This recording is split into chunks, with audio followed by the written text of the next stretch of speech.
Hello, my name is Rod Lim, and I am the chairperson for the Wellness Committee here at CAEP. Today's introduction is coming to you from London, Ontario. Since it is summer, I hope everyone is recharging during this weird lull before what is likely to be a very eventful fall. I thank you for taking the time to join us for CAEP's third National Grand Rounds. And just a reminder that our Grand Rounds will be featured on our CAEP website monthly for free. The next Grand Rounds are scheduled to take place on September 9th, 8 o'clock Eastern Time or 5 o'clock p.m. Pacific Time with the exciting title, Learning to Surf, Lessons from Wave 1, Part 1 of a two-part series. This is going to be moderated by Dr. Hayley, Chief of Emergency Medicine at Collingwood General and Marine Hospital, who is also the Central West Ontario Provincial Lead for Emergency Medicine, and Dr. Howard Ovens, Staff Emergency Physician and Chief Medical Strategy Officer at Sinai Health System and Ontario Provincial Lead for Emergency Medicine. This talk will be featuring three wonderful speakers, Dr. Kieran Moore, the Medical Officer of Health, Kingston, Frontenac, Lennox, and Addington Public Health, and Dr. Eric Latofsky, Chief of Emergency Medicine at Trillium Health Partners, Mississauga, as well as Dr. Mark, a fellow, Chair in Department of Emergency Medicine and Director of Jewish General Hospital Emergency Department in Montreal, Quebec. I'm so pleased to bring you today three amazing dynamic speakers on the topic of mid-pandemic marathon fatigue, what medicine can learn from sport. Let me turn over the floor to my wonderful colleague, Dr. Wanda Millard, who will moderate this session. Dr. Millard is an Associate Professor of Medicine at Western University and has served in the role of Hockey Canada team physician. Wanda? Thank you, Rod, for the introduction, and thank you, CAEP Grand Rounds, for having us. We are very excited to present to you mid-pandemic marathon fatigue, what medicine can learn from sport. We are extremely honored to have Hayley Wickenheiser and Dr. Marie-Claire Bourque speaking with us today. As Rod mentioned, I've been a team physician with Hockey Canada since 2007. But the first time Hayley and I were on the same team was the 2011 World Championships held in Switzerland. We discovered we had a similar approach to the active life, which is, why ride the team bus when you can walk? So we would walk the 20 minutes to and from the hotel to the rink and back once and sometimes twice a day. For me, it might be the only exercise that I got due to my team responsibilities, but for Hayley, it was on top of the already rigorous training and playing schedule. It was during these walks that I learned about her strong desire to pursue medicine. For most of you, Hayley needs no introduction, but maybe there are a few things that you don't know about her. Hayley was named to the Canadian Women's National Team in 1994 when she was just 15 years old. She has won 4 Olympic gold medals and was the tournament MVP in 2 of those Olympics.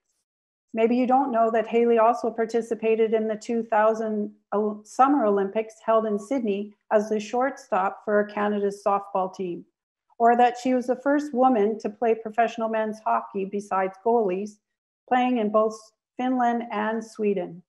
She retired in 2017 to pursue medicine after being accepted to the Cummings School of Medicine at the University of Calgary.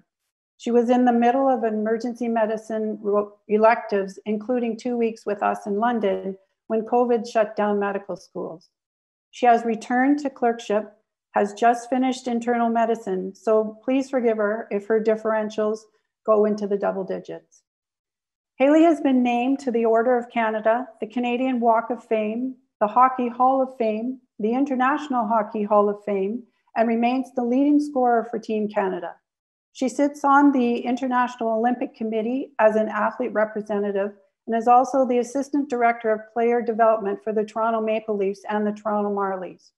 Hayley also spends a great deal of her time working with charities, both sport-related and other. For those of you from Toronto, Calgary, and Vancouver, you probably at least have heard of Conquer COVID-19, the initiative that collected millions of pieces of donated PPE for healthcare workers and frontline workers. A number of our hospitals and clinics were recipients of this PPE and when we needed it the most. Hayley lent her voice, her muscle, and her time to this grassroots initiatives, and we can't thank her enough. Dr. Marie-Claire Bourque, also known as MC by her friends, is a consulting physician at CAMH, the Center for Addictions and Mental Health in Toronto. She is a clinical assistant professor at the University of Calgary. And she is part of the recently assembled Royal College of Canada Task Force on Mental Health in response to the COVID pandemic, and is a proud ambassador of the Canadian Medical Association for Physician Health. She is an elected board member of the Canadian Psychiatric Association, and she also works with the Toronto Maple Leafs, the Toronto Marlies, and the National Ballet as their mental health expert. She has won national and international awards for leadership in medicine and mental health, and has been awarded the prestigious Lachlan Fellowship as one of the 10 physicians who will likely change the way we approach mental health, and the Kristen Sieverts Award in medicine from the Royal College. She has repeatedly been recognized for her outstanding teaching at undergraduate and postgraduate levels. Dr. Bourque's mission is to change the way that we approach mental illness. She believes by taking a preventative approach and creating mental health, many mental health challenges can be avoided. She completed her Bachelor of Science in Kinesiology at Dalhousie, her Master's in Kinesiology at Western, her medical school at Calgary, and a residency in psychiatry at Dalhousie. Wow, she's been everywhere. In her past life, she was also an elite athlete, both in figure skating and sprinting. Hayley enthusiastically recommended MC to join her in this talk on resiliency during a long season, or pandemic in this case. And although I have only met her virtually, I wholeheartedly agree. MC will get us started and Hayley will follow. We'll be happy to answer any of your questions, so you can ask them through the chat room. MC, on to you. Thank you so much for having me virtually. I can't believe I'm talking to a whole bunch of emergency physicians. I last was emergency room medicine in my PGY 1 year. And like, I think most emergency docs roll their eyes when the psych residents have to do their emergency rotation. So thank you so much for having me. I'm here in Toronto. You might see something move in the corner. That's my dog. Interestingly, she only turns right. She's been diagnosed with doggy compulsive disorder. Of course, the shrink gets that dog. I'm thrilled to be here. One of the things that I wanted to talk to you guys about is essentially, so I'm going to share my screen, and one of the things that I wanted to talk to you guys about is physician health and wellness. Now, that's not at all what the talk is titled, but I try to sneak it in there whenever we can. I do work with the Toronto Maple Leafs. I work with physicians across the country. I love what I do, and I love everything prevention. My belief is that just like physical fitness, we can actually gain a lot from mental fitness skills. So we don't have to wait until we're sick or we're not feeling well to do something for our mental wellness and mental fitness. So as we go through this COVID pandemic, initially, a lot of docs were experiencing a lot of anxiety. Oh my gosh, what if there's not PPE? What if I get COVID? I have to self-isolate. And then now I feel like we've reached, at least from what people are telling me, what I'm experiencing, a lot of physicians have reached the kind of like the acceptance in terms of what's going on. They're kind of feeling a little bit irritated, bored perhaps. So I want to go through what we know from the research. And to be clear, I'm not going to keep you guys very long. I know that most people are here for Hayley. And I actually originally, maybe I'll say that first, I actually originally met Hayley when she was a medical student doing an elective with me. And I have to say, one of the reasons that I'm able to do my job with the Toronto Maple Leafs is that I've never really been a hockey fan. Like, I like hockey, I like sports, I'm an athlete, but like, I've never really been a hockey like super fan. I'm a Beyonce super fan and a Lady Gaga super fan. So if I was their psychiatrist or their mental health expert, I would be completely ineffective, and I would simply wanting to be their friends and get selfies. So when I first met Hayley, she was a medical student doing an elective with me. And I threw her to the wolves. I said, Hayley, like, just go see this patient. I think I wanted a coffee or something like that. I felt it was safe. You know, there was no safety concerns. And I said, see this patient. He's lovely. He's a 22-year-old. kid. This was in Calgary, and I leave for like 30 minutes and then I come back.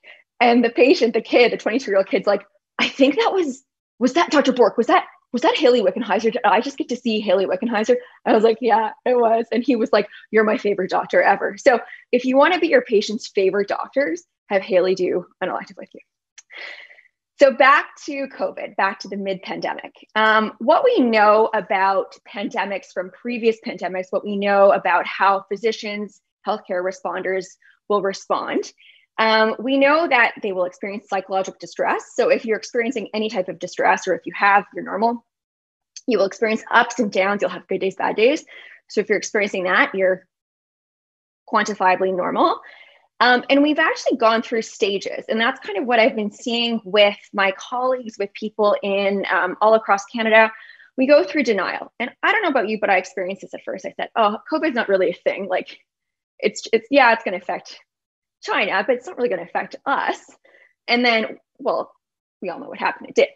Then anger can happen. And that's kind of what we saw March. A lot of anger can also be displaced to administration, leadership. Then there's the bargaining, despair. So, oh my gosh, when is this ever going to stop? And what I've been seeing more and more is that people are shifting into the acceptance phase. So we've accepted that. Well, some of us have accepted that this is what is going to be happening for the next little bit. And how do we best live with the current circumstances that we're living with? We know that there's increased rates of depression, anxiety, substance use, and we know that there's conflict sometimes between the duty of care to care for patients and the desire to care for yourself, ourselves, and our family. We know what helps. So strong social supports outside of work. And I don't mean inside of work, like having a friend, a colleague at work, great. That is also very helpful, but having stuff to do outside of work. So if you find yourself consistently working, consistently thinking about work, consistently checking your work emails, I'm going to ask that you actually just start removing yourself, asking yourself, what do I not want to do anymore? What can I take away when it comes to work? How can I give myself a little bit of a break? At work, increasing self-efficacy helps. Clear, transparent, frequent, and not overly reassuring communication also helps. So this very reassuring communication, like everything's fine, we got this, there's nothing wrong, that's actually really not helpful, because doctors and people aren't idiots. And we know that everything is not fine. We're in a global pandemic. So how do we actually get told what's going on and told the truth? We appreciate that as human beings. So a couple cases that I've seen since March, when I say cases, I mean colleagues, physicians that come to me for any type of coaching or help. Family physician, angry that his billing has decreased. Internist, exhausted and asking herself, can I pay off my student debt if I change careers? Emerge doc asking, why the F did it take this long for the public to get how hard doctors work? Other doctors saying, if I had to do it all over again, I'd have chosen a different career. Med student completely unsure of their skill level and not able to sleep before an MTU call shift. A pediatrician calling the CMPA because a mother is outraged that she's not able to see her son because of symptoms that mandate isolation. Emerge docs reaching for alcohol more and more.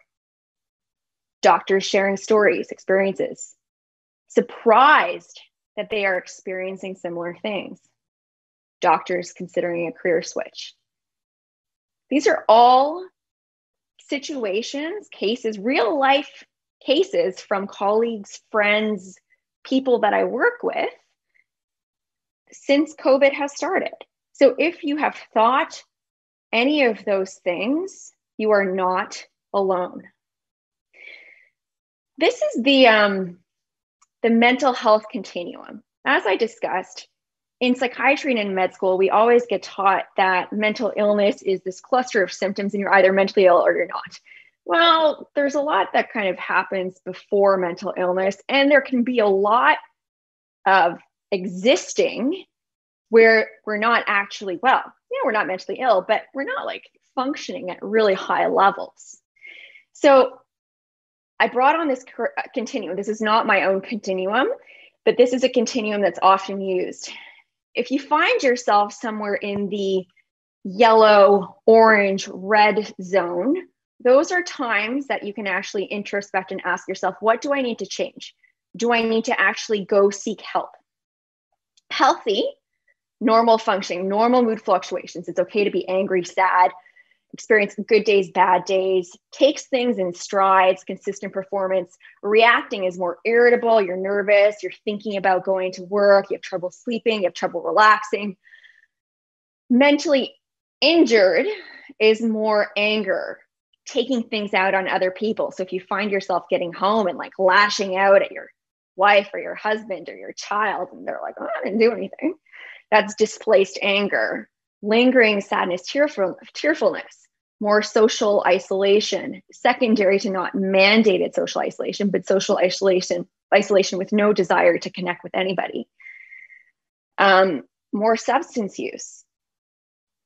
Ill is when you can really consider, actually when you're orange, consider getting help, consider going to your family physician, consider that professional support. And illness is more of that depressive, anxious, the symptoms that we all know from medical school. But sleep, irritability, anger, isolation, any type of cognitive difficulties, they can all be related to your own wellness.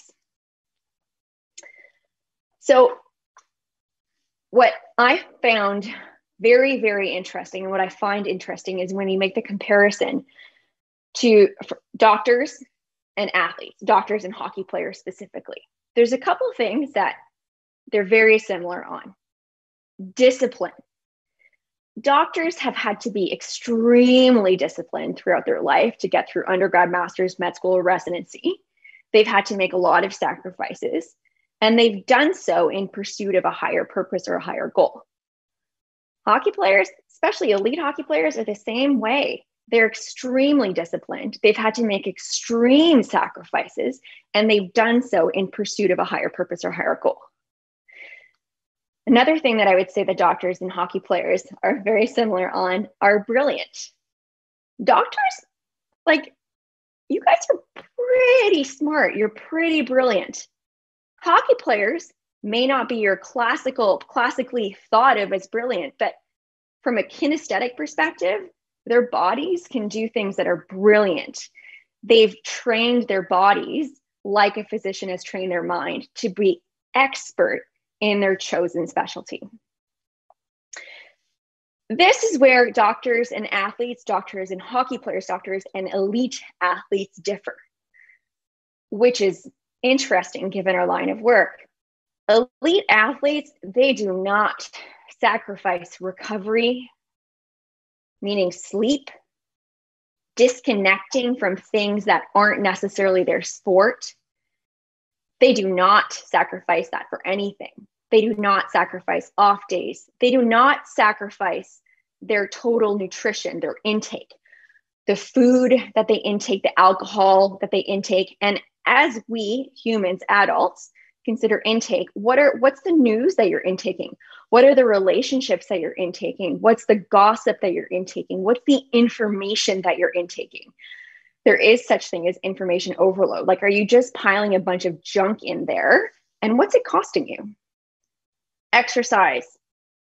There's a recent huge population study based out of Norway, where they looked at a population and they followed them over like 2 or 3 decades. People that exercised 1 hour a week, just 1 hour a week, actually decreased the rate of depression, major depression, by 12% in an entire population. That's huge. So exercise, even if it's something small, walking 20 minutes to the rink rather than taking the bus, anything that will get you moving, start somewhere. Athletes do not sacrifice that. Also, as we're going through this pandemic, and you know, I do this with athletes as they're kind of going through a long season or a long whatever. Remember why you started. Remember why you love this. Remember what you love about medicine. Remember what you loved about hockey. What are your goals? And how are you going to get there? Another thing that hockey players do really well and athletes do really well that doctors are less good at is this pro-social behavior. So relying on one another.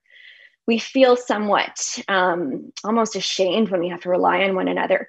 It's so important to be kind to one another, to say thank you to one another. Our med students, our residents, our colleagues rely on one another and support one another. So sports psychology, we always talk about preparation, controlling the controllables.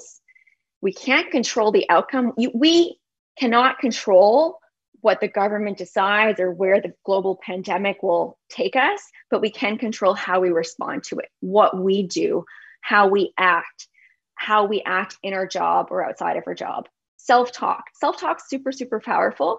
And it's actually, I mean, this is kind of like, it's not evidence-based and I don't really have the study behind it, but there's a lot more cortisol that is released secondary to a negative thought than there is dopamine released following a positive thought.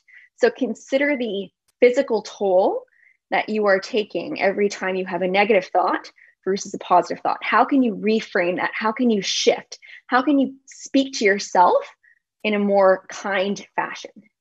Focus and refocus. This is a huge skill that's used often in hockey and athletics. How do you focus on the things you need to focus on and let go of the noise that is distracting you? Resources, I've just put a few resources up here, the Ontario Medical Association, Massachusetts General Hospital, and there's an excellent COVID-specific resource through CAMH. If you do ever have any questions, go to your family physician, call your medical association, your provincial medical association, call the CMPA. There are many, many resources for physicians.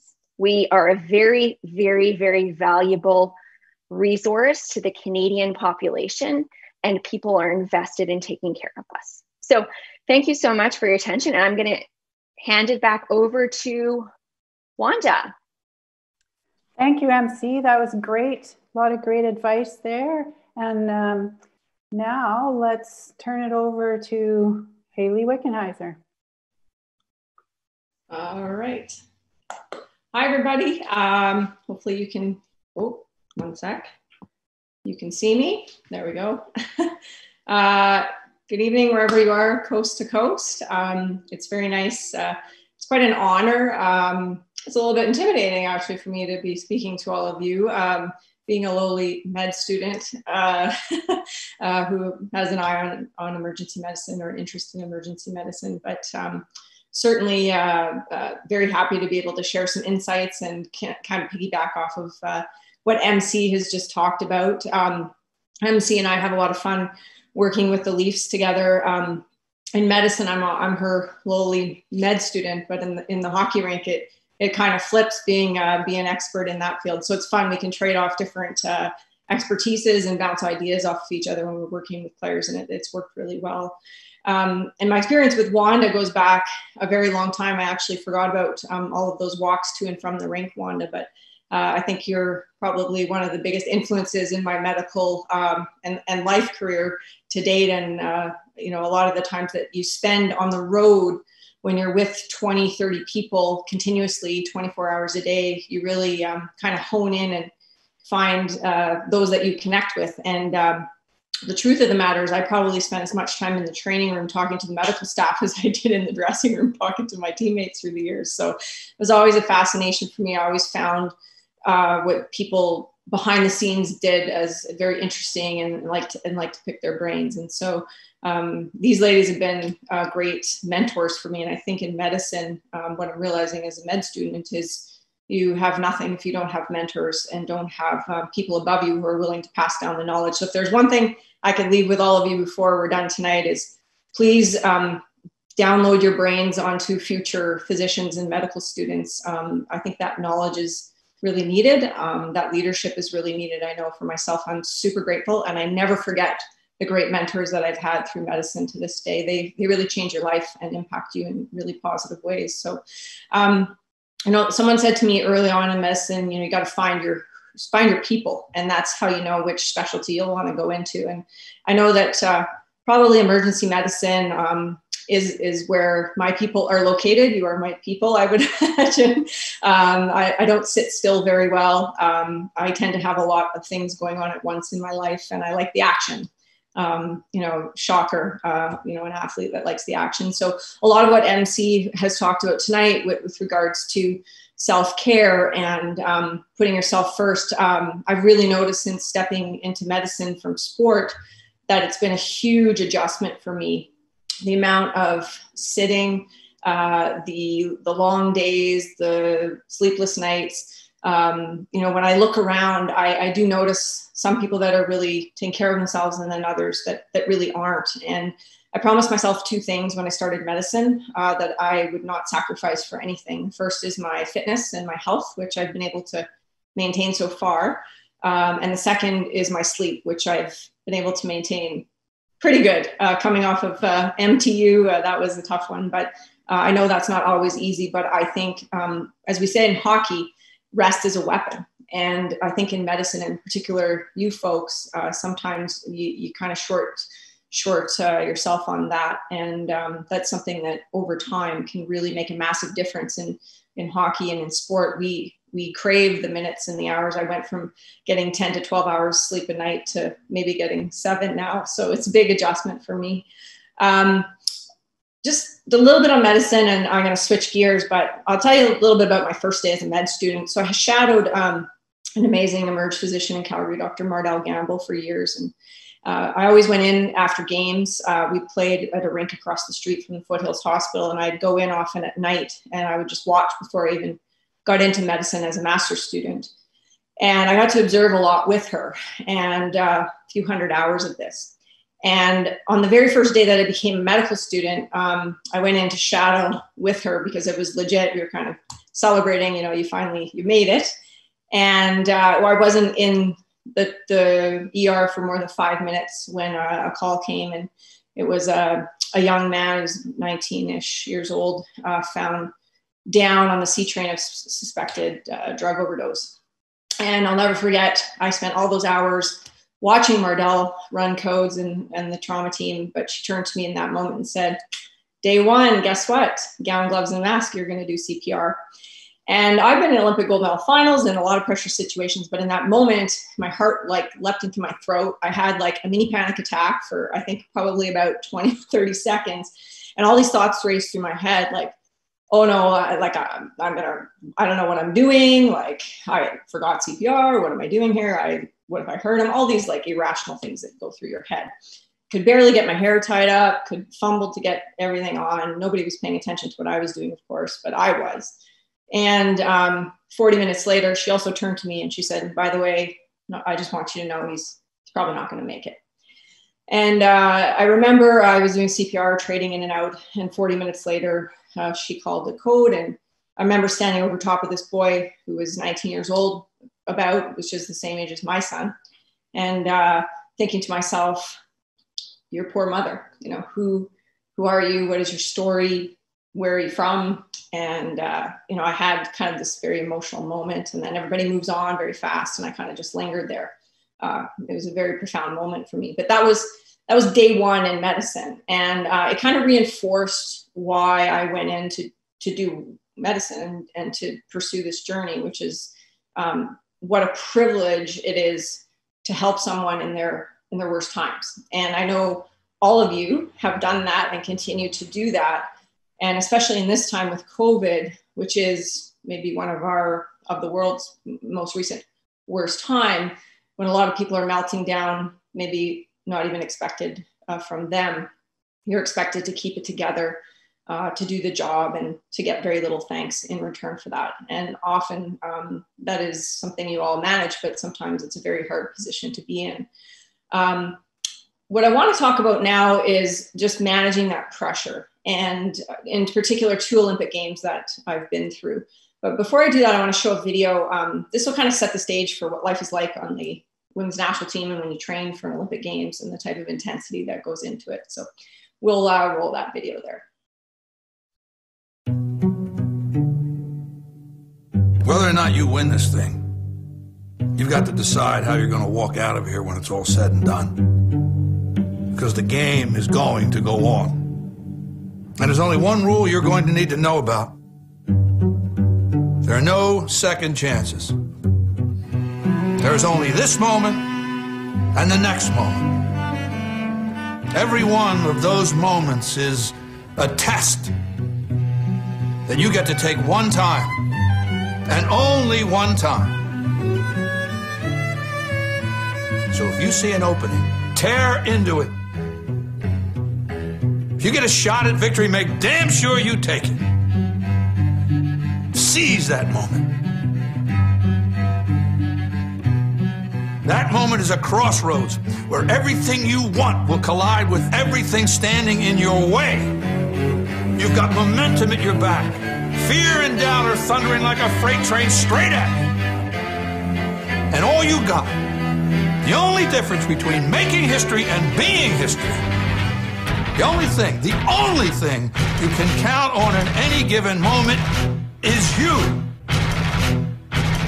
It's you versus them. You versus no. You versus can't. You versus next year, last year, statistics, excuses. It's you versus history. You versus the odds. It's you versus second place. Clock is ticking. Let's see what you got.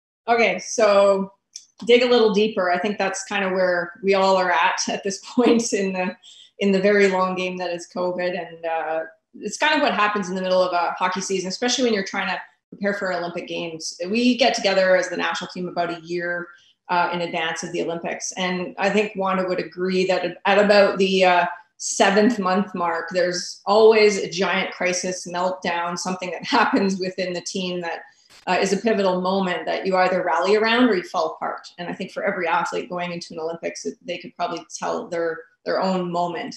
And that's what MC was talking about earlier in terms of the resiliency and those skills that are needed. And I'm going to talk about 2 Olympics. So the first was 2002 in Salt Lake City. Maybe some of you would remember that, we played that gold medal game shorthanded for 30 minutes and came from behind to win in kind of spectacular fashion. The men had been under the gun with Wayne Gretzky as the general manager, and there was a lot of drama. It was just after September 11th. One of the American players, our counterparts, her father was killed in the World Trade Center. There's a lot of drama and high emotion going into that Olympics in Salt Lake. And what we did as a team, which has never left me how critical I think that was to our success, was prior to going there, we sat down as a team at Emerald Lake out in Alberta, and we made this distraction list, and we put on it every possible thing that could happen to us at the Olympic Games and how we were going to react to it. And things like bad food in the village, skates don't show up, terrorist attack, family member dies, the bed sucks, you name it, we did it. And it was like 200 things on this list. And one of the things on the list was bad refereeing in the gold medal final. And we decided that as a team, if that happened, we were just going to use a Q word to say to each other, which was Emerald Lake, kind of cheesy, but that was the word, and not thinking much about it. We found ourselves in that gold medal game in the 3rd period. I'll never forget one of my teammates, Dana Antel, as we're killing off penalty after penalty after penalty, 14 penalties in a row. She literally turned to everyone on the bench and screamed, Emerald Lake. And we actually all started laughing. If you can imagine, in the middle of a gold medal final, the entire bench is laughing because it was just so outrageous. And, we had actually planned for that moment, if you could believe it. And I think what happened in that moment was the energy shifted for us. The Americans started to get tight. They started to squeeze their stick. You're not scoring on the power play. And then you start to gain momentum on the penalty kill and you start to get chances. And so it worked out in our favor. We were able to be successful in that game. And I think a big part of that was because of the preparation that we had. The second Olympic moment was in Salt Lake City, in Sochi in 2014. And it was the last Olympics I competed in. That video that you just watched was from the Sochi Olympics. And one of those clips you saw a couple of the players riding their bikes sideways, like up the mountain. And what that was prior to every Olympic Games we go into, we always have a boot camp as a team. And the boot camps were usually on military bases across Canada. We would spend about 50 days together, embedded with the military, doing stuff they did, as well as our own training. And on the very last day of our boot camp, which ended up being in beautiful Penticton, BC, we rolled up at the rink at 6 o'clock in the morning, like we did every day, 6 days a week. And the coaching staff rolled up with U-Haul trucks and opened the back of the trucks and outpoured 27 of the worst mountain bikes that you could find. And they said to us, I know you're all ready to go home. You miss your families. It's been 45 days, but nobody's going home until every single player makes it to the top of Apex Mountain. Now, if any of you are riders and cyclists, you'll know that Apex Mountain is a Tour de France ranked climb, and you would never climb up this mountain on anything less than a really good road bike. And so here we were on Canadian Tire Specials and these terrible mountain bikes, tasked with trying to get to the top of this mountain. It was like raining sideways. It was brutal conditions. And eventually, hours later, we were able to get to the top of that mountain. And what we knew on that day was we were crusty, we were tired, we wanted to go home, we hated each other. But what we didn't know was fast forward about 10 months later, we'd be in the gold medal final of the Sochi Olympics, and we'd be talking about Apex Mountain. Because in the third period of that gold medal final, we found ourselves down 2-0 to those pesky Americans, having to come back and scratch back to tie it up to make it 2-2, and then going into overtime. And when we went into overtime, there were only two things we talked about. We talked about that we had to eat and drink, as MC alluded to. And this is one of the things that really bothers me about medicine is that, you know, the amount of drinking and eating that people don't do that I think is counterproductive to energy management and your brain performance and all of those things. When it's so paramount as an athlete. But, you know, we talked about, we got to eat and drink, get it into dehydration, decreases performance, it's over. And then the second thing we talked about was that this was our Apex Mountain, that we didn't climb that friggin' mountain and do all the training and go through a lot of adversity, because on the way to those Olympic Games, what I failed to mention was we played 60 games. We lost 40 of them, most of them by 1 goal. We had 27 players trying to make the Olympic team. Only 21 went to the Olympics. But at one point in time, we had 17 of 21 people injured, taped, or braced. And I was one of them. I was playing with a fractured navicular. And our team was a disaster. Our head coach got fired 3 months before the Olympics, and they brought in a guy by the name of Kevin Dineen, who was freshly fired from coaching the Florida Panthers. And so when Kevin came in, he took our team from being a very fragile group that didn't believe we had much chance of winning a gold medal to a team that by the time we walked into that gold medal game actually believed that all things equal, we could do it and we could bring home that gold medal.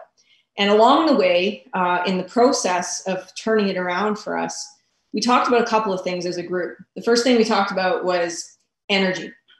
And for me, and I think probably MC Wanda would agree, that in life, energy is everything. And we all have the choice. We can either choose to be an energy giver, or we can choose to be an energy taker. And not anyone on any given day can always be an energy giver. But what we decided as a team was, we're in a short-term competition. We have a job to do. Everybody needs to bring their best foot forward. And if you're crusty, you're mad, you're tired, you need to find a way to go re-energize yourself so that when you come back to the team, you're able to give the team your best and be an energy giver, because we had no time to have energy takers. And so that was one thing we talked about. The second thing that we talked a lot about as leadership group with the team, with Kevin, was leadership. Sometimes you have to lead from the front. And when I think of all of you and leading from the front, it's working with someone like me, a dumb med student. You got to tell them what to do and probably teach them and help them along. And I know how tiring and annoying that probably is to do that.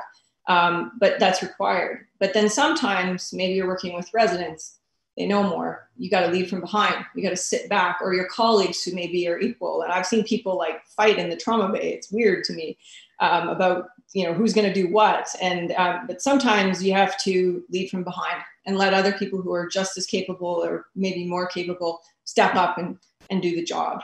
And the ability to be able to rotate between those two roles, I think, makes for a really great leader, whether it's in medicine or on a hockey team. And so we talked about that and how we would all, as veteran players, have to put our egos aside, having a new coach and new roles and all the things that came with that, which isn't always easy to do. But we were able to get to that point where when we got into that gold medal game and were fortunate enough to tie it up, to go into that overtime, to even have a chance to win the gold medal, that we weren't going to look back. And I honestly believe that sitting around that dressing room, when we were talking about this is our apex mountain, that the courage to go out there and to go for it was greater than the fear of failure, which if you asked every single player in that room, myself included, I think we would have all agreed that we were afraid to fail and to disappoint Canadians and to come home with the silver medal, because in our eyes, there's only one medal to be won, and that's the gold medal. And so we went out on the ice in that overtime, and we went for it. We had the best goaltender in the world, and we knew she would do the job, and we trusted her, and thank goodness she did, because we would have lost very early on into that overtime. And then with about 3.5 minutes in, I was on the ice for a very, very long shift. It was like 45 seconds. My legs were blowing up, and the puck kind of squirted loose across the blue line. And I remember looking up, and I was thinking to myself, holy crap, I'm going to win the Olympics. And so I'm skating along and my legs are just blowing up. And in the stands of 15, 16,000 people, I can hear one voice just yelling. And he was screaming like, skate. And it was my dad. And I could hear him. And I was thinking to myself, I'm trying. And so I'm going along and crossed their blue line. And the American player was right behind me. And she kind of clipped my foot with her skate. And I went from having a breakaway and winning the Olympics to sliding on my butt and losing the puck off in the other corner and thinking, well, I'm not going to win the Olympics now. But I jumped up and I turned to the ref because I knew it would probably be a penalty shot. And so she went like this, which means penalty shot. And so I was like, okay, I'm going to win the Olympics now, thinking about what I was going to do. And 2 seconds later it goes like this, no penalty shot. And so I jump up like snot and sweat flying, and I turned to her, and her name was Joy, and she was from Great Britain. And I remember yelling, Joy! And thinking to myself, like, what are they doing letting a British referee ref the gold medal final of the Olympics? They don't even play hockey over there. And I'm like going crazy and dropping a few expletives. And Joy turns to me and she says, Hayley, calm down. It's a 4-on-3. And I went like this because I knew that a 4-on-3 for 2 minutes is better odds to score than a penalty shot, and especially if I was taking a penalty shot. So went over to the bench, and Kevin had drawn up a play that we had spent 2 weeks in Austria preparing only specialty teams for that very moment in the Olympics, kind of like what we did in 2002. And we went out, we won the face-off, kind of cliche, but we moved the puck around, and literally I'm screening the goalie as the puck's crossing the goal line. And in that moment, and maybe some of you can relate to this as well, is when you get a job done, whether you win an Olympic gold medal or you save someone's life, you resuscitate someone, the first thought wasn't, oh, we won the gold medal, yay, life is great. The first thought in my head always is, thank God this is over. We got the job done, and just pure relief. And I remember just thinking, I was exhausted. I think I played like 38 minutes and it was just brutal conditions. And I remember just looking into the crowd for my family and my son. And then in the next moment thinking, I just can't wait to get out of Russia and go home. And that was the end of the gold medal. And so these moments that you have, whether it's medicine, life, sport, whatever it is, these highs they're very fleeting, and they come and they're just such joyful moments. But I think what's most important along the way, because these are far more frequent, is all the little successes that happen along the way. And if there was one thing that I could instill that we do really well in sport that medicine maybe could take a little piece of, is to be able to celebrate those little successes along the way, and celebrate when someone has a milestone, and take the time to prop each other up and tell someone they've done a good job, and be each other's best cheerleaders and teammates, because it's a long game and it's a lot of energy and requires a ton of heart and passion behind it. And I think the burnout rate can be pretty high if it's always such a grind. And so I think my longevity in the game of hockey comes because I had a true passion of coming to the rink every day and loving what I did. And I did it with people that I love to be with, and that felt the same way. And so kind of three things, if I could leave you guys with today, is the first thing is, which I know that you do probably better than maybe any other profession, is the ability to adapt or get left behind. And in these crazy times of COVID, every day is a change, and there's always something to adapt to. And I think that it's really, really important to be nimble and agile and flexible with what's coming, because we still don't know how things will unfold. The second thing is the ability to control what you can and let go of what you can't. And I certainly, I know from personal experience, some days are easier than others, both on the ice and off the ice. But I think it's a really valuable skill for survival. And then the last thing would be pressure. And the way in which that we looked at pressure playing for Canada, I remember in the 2010 Olympics in Vancouver, people would say to us, oh man, there's so much pressure to win a gold medal in your own country. Like, ooh, don't you think that's going to be really hard to do? And the media was trying to like kind of play this narrative. And we just decided as a team that we weren't going to play that game, that we were going to, say, yeah, there's going to be pressure, but that, pressure for us, it wasn't the weight of a nation pushing us down, that it was the seventh man in the stands, the weight of the nation pushing us from behind, encouraging us and giving us energy to do what we can. And that pressure was a privilege. And when I think about all of you and what you go to work to do every day, because I get to see it quite often, is you have a lot of pressure. But boy, do you ever have a great privilege to be able to walk a journey with people who would have no chance without you there. And instead of this COVID being this weight that's pushing us down, to be able to spin that narrative on its head and think, you know what, this is something that truly the nation and the world requires of me, and they believe in me to get the job done and to, continue to deliver. And I think that doing that is very freeing, and it gives you energy back that maybe would have been sucked out otherwise. And a new perspective on managing going forward. And then the last thing, just from a med student perspective, is I think the ability to always be kind, to remember that you were there once and you are not, but those that are coming up behind you really idolize, look up to you, and remember the great ones and also the not so great ones, and the ability and the impact that you have on people's lives with the privilege that you do have. So I'll leave it at that. Thank you. It's been a really, truly an honor to be able to talk to you all. I hope everybody's doing well wherever you are across the country, and that you take care of yourselves along the way. Thanks.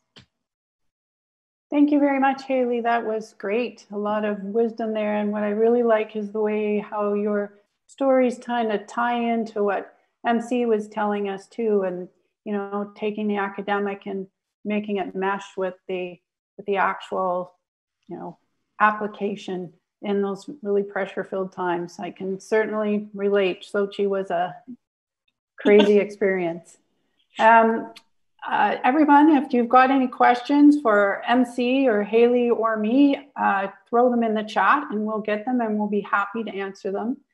Maybe while we're waiting for a question, I'm gonna tell you one more story about Hayley and her passion for medicine. It was during the year that she mentioned, leading up to Sochi, and I was embedded in the team during that time, and I had three of the athletes, all that had kind of foot and ankle injuries, and all of them required an injection of various things for managing their symptoms.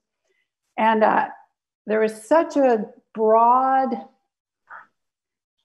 way of managing those injections. The first one, I had to have 3 other people in the room for me.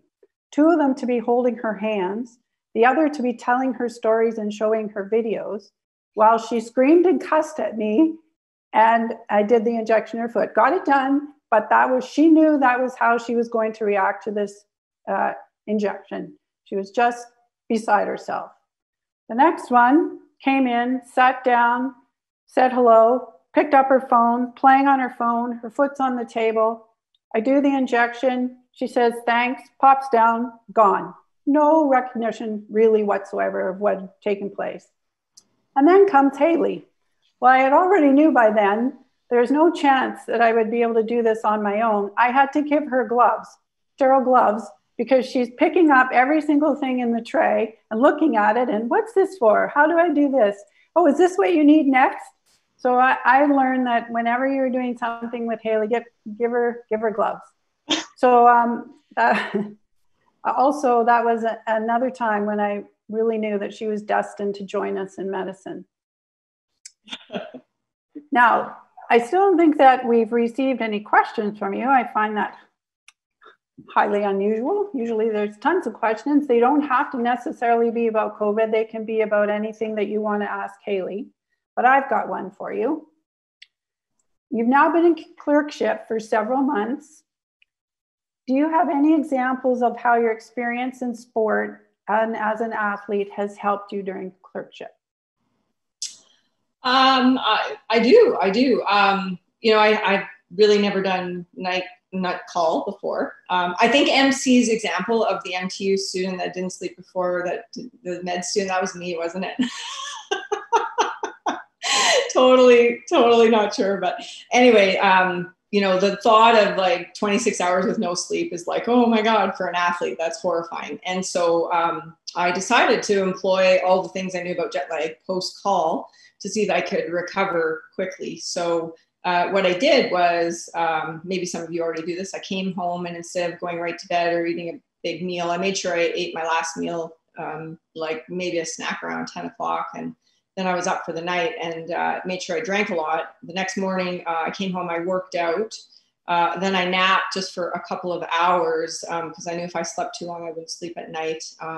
Made sure I went outside instantly when I left the hospital and got daylight, because we know that that's a massive thing, and kind of forced myself through a workout outside, and then had a little bite to eat and went to sleep. And I was able to actually sleep quite soundly, and I felt really good the next day, surprisingly. So I think just the managing fatigue, for the most part, I've been able to do quite well in this clerkship time.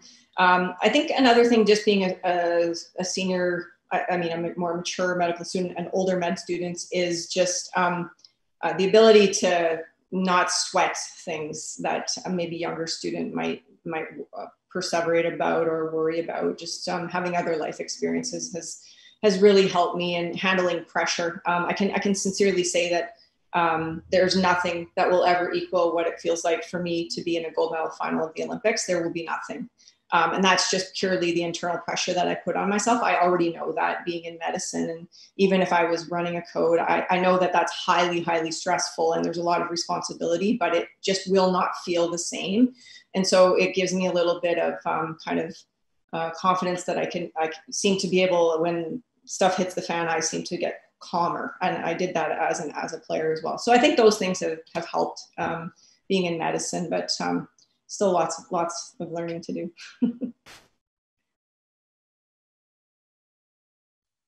Great, thanks, Hayley. Especially the comments about jet lag and what the things to do to adjust to that, which we certainly did, flying all over the world. Yeah. Actually, I'd never thought about that as far as recovering from a string of night shifts. It's a good idea. Well, I have one for MC, and then I see we've got another question that's come on. MC, I'm sure you've had to deal with some mental health issues related to the Maple Leafs' perpetual early exit from the NHL playoffs. Can you please give us your advice on managing a failure or a perceived failure in our emergency medicine practice? Yeah, well, I certainly won't. I got a couple texts the other day saying, like, can you help me? I have a 53-year-old or 53-year-long depression, of course, referring to the Toronto Maple Leafs. But, I think one of the things that I'll relate for sport to doctors, athletes have a way of looking at their capacity and their skill and what they've done. And they're able to say, like, yeah, I did that and that's okay. And I tried hard. And on to the next. Whereas physicians are more perseverative. They're more like, oh my God, I made a mistake. I failed. This is going to define me forever. And athletes, I find, are much better at saying, okay, this is we tried, we put in our effort. We can't control the outcome. And we're going to try hard the next time. So I think that's what I would say, is that rather, again, we're not able to control everything as physicians. Are you putting too much emphasis on this specific thing? Is this like a cognitive distortion that you have? Is it actually a failure, or is it just a story that you're telling yourself about what's happened? So that's what I would say about that. That's great, MC. It's actually good advice. You're right. We hold on to the failures way longer than the successes. I do have one question that came in. How does one approach competition between colleagues, i.e. on the same team, or those maybe on a separate team but in the same profession? You could see how that would apply to both medicine and sport. Either Hayley, you want to take a stab at that? Well, I'm laughing because when I referred to earlier was I once watched two people fight over an ECG. No, it's this. No, it's this. And I just was like, what is happening? But the same thing happens in hockey. There's this competition. You're always striving to, take more ice time. And it's always this internal competition where if you don't do the job, someone else will take it. And I think athletes, you go to work every day knowing that if you don't perform, someone else will perform and will take your job. So one of the things as athletes we get really used to is being told how badly we do things every day. You get better at this, you don't do this well. And, you just kind of, I never realized it till I started medicine that, so I watched others receive feedback and kind of crumble and say, oh my goodness. Whereas I'm like, oh man, I've been told I'm terrible for 20 years. Like it's something you're, maybe rightly or wrongly that happens. So I think, internal competition, I think MC, you said something to me one day where it was like a competition for one or something we were talking. Maybe you should tell that story about, how to spin that, because I thought that was really good. We see this in medicine. We see this in all aspects of life. I think competition implies that there are two people competing in order to get whatever is there. I think in medicine sometimes, or in whatever, there might be one person competing with the other person, but the other person isn't aware. And for what purpose? And it takes a lot more energy to compete with somebody if there's no actual prize. If there's an actual prize, if there's an actual competition, compete. That's what competition is. But if there's no actual competition, it takes a lot more energy to compete versus to connect and to collaborate. In medicine, I think we're all overachievers. In hockey, everybody, in athletics, everyone's an overachiever. Again, I think that if you're trying to compete with somebody, ask yourself, why? Like, how is this adding value to my life? And could I collaborate with that person instead? I don't think it's always easy to do, though, but that's what I would say. Might not be easy to do, but it's a really great idea to try and at least have ourselves think about things that way. So thanks, MC and Hayley, for your responses. I've got another question here. What's your advice around not knowing what the end point might be? Like moving goalposts. And I was thinking last night, Columbus Blue Jackets and Tampa Bay Lightning played 5 overtime periods. It's kind of like COVID. We have no idea when this thing is going to end. And so when you're preparing for a game that's 3 periods long and all of a sudden it becomes 8 periods long, like COVID, how do you prepare? Any ideas? Well, I would say what I like to do in the game of hockey is break the game down into 5-minute chunks. So there was often times where, I would talk about, guys, let's win these 5 minutes. If you win the first 5 minutes, then win the next 5 in a period that's 20 minutes. You got 4 5-minute segments. Let's just get, win each one and break it down that way. It's a way to alleviate pressure, because when you look at something from a long lens, that feels that you have no control and it's insurmountable. So I think breaking things down into micro chunks. I think in a way in medicine right now, we're kind of living for the day. I don't think there's necessarily anything wrong with that. I would just say within that, the important thing is to find where's the space, like where's the time when you can get away, like MC's talked about, put the phone away, decompress. everyone's stuck at home. It's kind of this weird dynamic right now, but find what the outlet is, and create those micro mini breaks along the way, because what is happening right now is out of all of our control, and that's very hard for all of us A types out there. I would just add a little tiny bit to that. I think I'm a lot less patient. Like if I went beyond 12.5 seconds in my sprint, that was too long. Like I could never do the 200 meter. I only did like a 100-meter sprint when I was an athlete. But certainly, what are your values? How do you want to live? Regardless of what's going on outside in the world that we can't control, or regardless of what's going on in our work, what do you value as a human being, and how do you want to live even though this is happening? And take steps, write them down. Incremental change. Start living the way you want to, even though this is happening.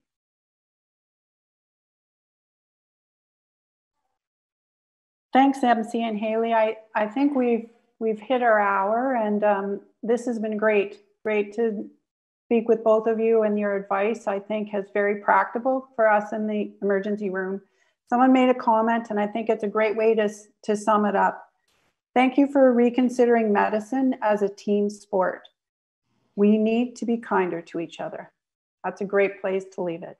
Thank you, Hayley. Thank you, MC. And I'll turn it back over to you, Rod.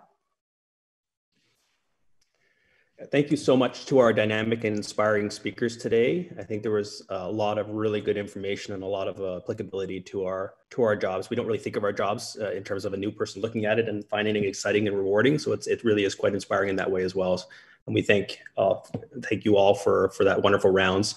I thank the audience for taking the time to attend our third National Grand Rounds, and we hope that you have some time to recharge over the rest of this summer. And we also hope that we see you at our next Grand Rounds on September 9th. The title being Learning to Surf, Lessons from Wave 1. Thanks to everyone, and I hope everyone has a nice night.